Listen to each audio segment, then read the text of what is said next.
Here in Pontycymer, life was different from the Pontycymer we know now.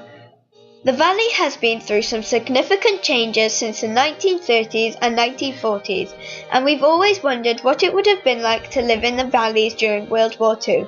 How did it affect the people's food, schooling, and way of life? We thought we would delve into the past, find out what life as a child would have been like during this time in history, realising that we would be the last generation who would have the opportunity to speak to the people who were actually there. We began to investigate and researched about the past. We decided to speak to a local expert. By air raids, not so much in the Garo Valley, but in cities. You did get occasionally stray bombers coming across the valley, heading back to Germany, and they'd have a load of bombs on which they hadn't dropped, and sometimes they dropped them on various places to get rid of them. But don't forget, you couldn't see what was underneath them because there was a blackout.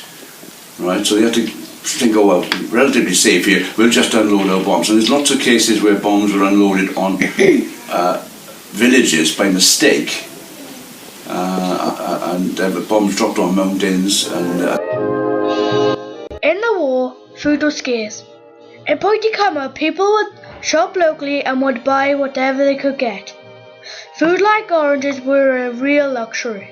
Lots of people grew their own vegetables in their back gardens or on allotments. People were waiting for hours in queues to get food, sometimes not even knowing what they were getting. People could only buy a certain amount of items due to the rationing that took place. Oxford Street was the main shopping centre in Pontycymer. Even clothes were rationed. People were only allowed a new outfit once each season. During the war, things weren't just black and white and boring. They didn't have TVs for entertainment though. What on earth did they do with their spare time? For fun, children played cowboys and Indians, and chase a bit like now, and they explored the beautiful scenery in Pontycymer. There were many things to do in Pontycymer, including walks to the picturesque lakes and even picnicking in the mountains above.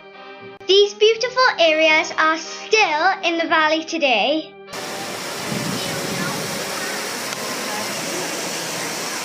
Also for entertainment, children visited one of the 3 cinemas in Pontycymer, where they watched moving images in black and white. This was a real treat. There was a local dance school in Pontycymer during the 1930s and 40s. This was very popular amongst women.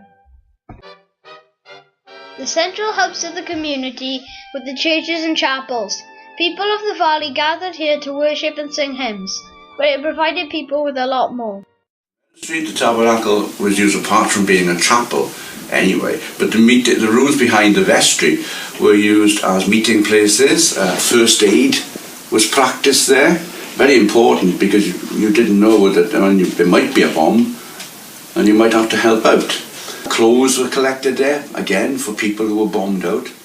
Evacuees were taken there, and from there people would come and say, right, I'll have those 2 girls for there and take them with me to live in my house until the war is over, until they get sent for. As you have just heard, the tabernacle in Meadow Street and many others like it were very important and not just buildings. As a child, life in Pontycymer was very similar to our lives. They went to school every day like us and had lessons like English and maths. However, there are lots of differences too. For example, the school nurse visited the school each term and checked hair for lice, wrists for ringworms, as well as tummies for flea bites. That wouldn't happen now. On St. David's Day, children wore leeks or daffodils, Welsh costumes or Welsh hats and shawls. Children performed Welsh action songs. Eisteddfods were held in the Memorial Hall in Pontycymer. We have Eisteddfods every year still. There were numbers of schools in the valleys years ago. During the school day, you could be in for a shock when halfway through your lesson, air raid sirens sounded. Mr. Jarvis will tell us more. A typical school day would be much the same as it is today. You would come in at 9 o'clock, you'd register, you would go to your classroom, you would sit at your desks and wait for the lessons to begin. During the lessons were all the normal lessons that you have today, well, perhaps a little bit different.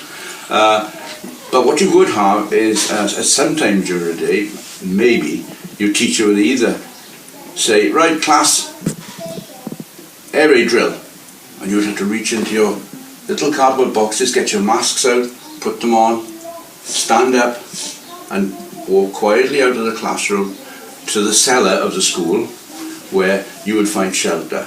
17th of March 1941. The alert sounded at 3:15. Raiders passed, went at 4 p.m. 26th of March 1941. The alert sounded at 9:15 a.m. Raiders passed, went at 9:30 a.m. Again, the alert sounded at 19:40 a.m. The children were immediately dispersed. The raiders passed at 10 a.m. 26th February 1943. The morning of this day was devoted to celebrate Tweed Girl Dairy. A very interesting programme was prepared and nicely carried out. The afternoon is given as a holiday. All in all, we think that life as a child during World War II sounds quite tough, although we know it's just the way of life. We can't imagine what it must have been like, with family members off to war, rationing to contend with, and strict rules to follow at school. Maybe life in 2017 isn't as bad as we think.